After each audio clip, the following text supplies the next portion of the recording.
Hello everyone, welcome to our channel. HDFC Ergo health insurance గురించి ఈ వీడియోలో తెలుసుకుందాం. హాస్పిటల్ బిల్లుల వల్ల ఇబ్బంది పడుతున్న ప్రతి ఒక్క కుటుంబం గురించి చిన్న మాట చెప్తానండి. మన కష్టార్జితం మొత్తం ఒక్కసారిగా హాస్పిటల్ పాలవ్వకూడదు అంటే మన దగ్గర ఉండాల్సిన అతి ముఖ్యమైన ఆయుధం హెల్త్ ఇన్సూరెన్స్. అయితే మార్కెట్లో చాలా కంపెనీలు ఉన్నాయి, కానీ హెచ్డిఎఫ్సి ఎర్గో గురించే ఎందుకు అందరు ఎక్కువగా మాట్లాడుకుంటున్నారు? ఇందులో ఉన్న సీక్రెట్ బెనిఫిట్స్ ఏంటి? నేను మీకు క్లారిటీ ఇస్తాను. వీడియోని చివరి వరకు చూడండి.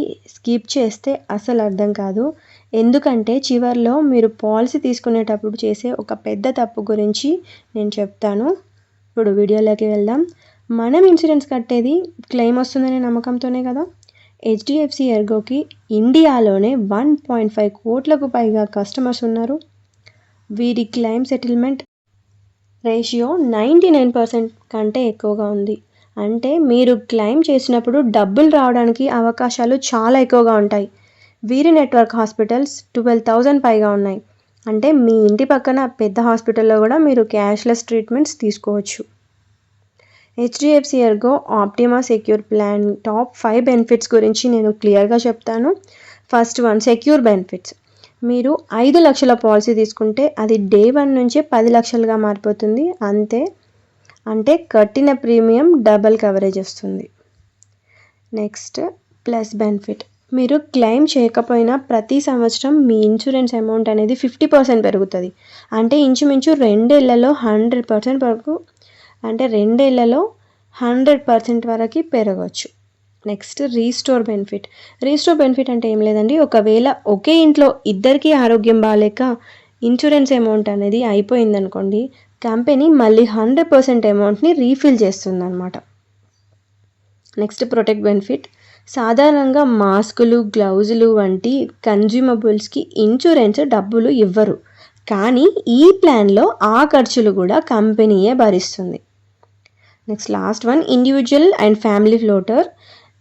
మీరు ఈ పాలసీ ఒక్కరికి తీసుకోవచ్చు, లేదంటే మీ భార్య, పిల్లలు, తల్లిదండ్రులను కలిపి ఒకే ప్లాన్లో చేర్చవచ్చు. లైక్ ఒక ఫ్యామిలీకి హెల్త్ ఇన్సూరెన్స్ లాగా. ఒక ఎగ్జాంపుల్గా ఒక సింగిల్ పర్సన్ ఈ ఇన్సూరెన్స్ తీసుకుంటే, సపోజ్ ఒక 30 ఏళ్ళ వ్యక్తి 5 లక్షల పాలసీ కవర్ అమౌంట్ తీసుకుంటే నెలకి సుమారు 800 నుంచి 1000 రూపాయలు ప్రీమియం పే చేయాలి. అంటే రోజుకు కేవలం 30 రూపాయలు మాత్రమే. మీరు మీ వయసుని బట్టి హెచ్డిఎఫ్సి ఎర్గో వెబ్సైట్లోకి వెళ్ళి చెక్ చేసుకోవచ్చు. నెక్స్ట్, వెయిటింగ్ పీరియడ్ అండ్ ఎక్స్క్లూషన్స్ ఎలా ఉంటాయంటే, చాలామంది ఇక్కడే పప్పులో కాలేస్తారు.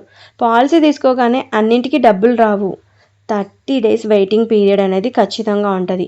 పాలసీ తీసుకున్న మొదటి 30 రోజులు కేవలం యాక్సిడెంట్ అయితేనే కవర్ అవుతాయి. అది కాకుండా ఇంకా ఏది అయినా పాలసీ కవర్ రాదు, గుర్తుపెట్టుకోండి. ఇంకోటి, మీ ఫ్యామిలీలో పెద్దవాళ్ళు మోకాళ్ళ ఆపరేషన్ లేదంటే ఎర్నియా లాంటి వాటికి 2 ఏళ్ళు వెయిటింగ్ పీరియడ్ ఉంటుంది. మీకు ముందే బీపీ, షుగర్ ఉంటే వాటికి సంబంధించిన క్లెయిమ్ రావడానికి 3 ఏళ్ల వరకు వెయిట్ చేయాలి. పాలసీ ఏదో ఒక రీజన్ వల్ల హాస్పిటల్లో అడ్మిట్ అయినప్పుడు క్లెయిమ్ ఎలా చేసుకోవాలో ఇప్పుడు తెలుసుకుందాం.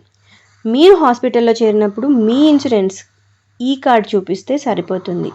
మై హెల్త్ యాప్ ద్వారా మీరు బిల్లులని అప్లోడ్ చేసుకోవచ్చు. డిశ్చార్జ్ కార్డ్ లేదంటే బిల్స్ ఫొటోస్ తీసి అప్లోడ్ చేస్తే చాలు. ఎమర్జెన్సీలో 24 గంటల ముందే కంపెనీకి ఇన్ఫర్మేషన్ చేయడం మర్చిపోకండి. ఇది హెచ్డిఎఫ్సి ఎర్గో గురించి కంప్లీట్ రివ్యూ ఇచ్చాను. ఏమైనా డౌట్స్ ఉంటే కింద కామెంట్ చేయండి, నేను ఖచ్చితంగా రిప్లై ఇస్తాను.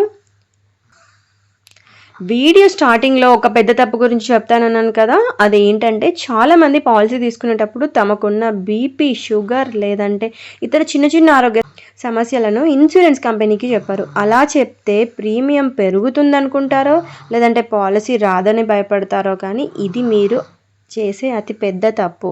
ఒకవేళ మీరు మీ అనారోగ్యాన్ని దాచిపెట్టిన పాలసీ తీసుకుంటే హాస్పిటల్లో చేరినప్పుడు ఇన్సూరెన్స్ కంపెనీ వాళ్ళు ఇన్వెస్టిగేషన్ చేస్తారు. ఆ సమయంలో మీకు పాత జబ్బు ఉందని తెలిస్తే మీ క్లెయిమ్ని రిజెక్ట్ చేయడమే కాకుండా మీ పాలసీని కూడా రద్దు చేసేస్తారు.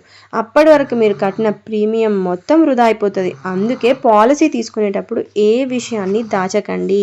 నిజాయితీగా ఉంటేనే మీ క్లెయిమ్ 100% సెటిల్ అవుతుంది, గుర్తుపెట్టుకోండి. ఈ వీడియో మీకు ఏమాత్రం ఇన్ఫర్మేటివ్గా అనిపించినా వీడియోని లైక్ చేసి సబ్స్క్రైబ్ చేయొచ్చు కదా. Thank you.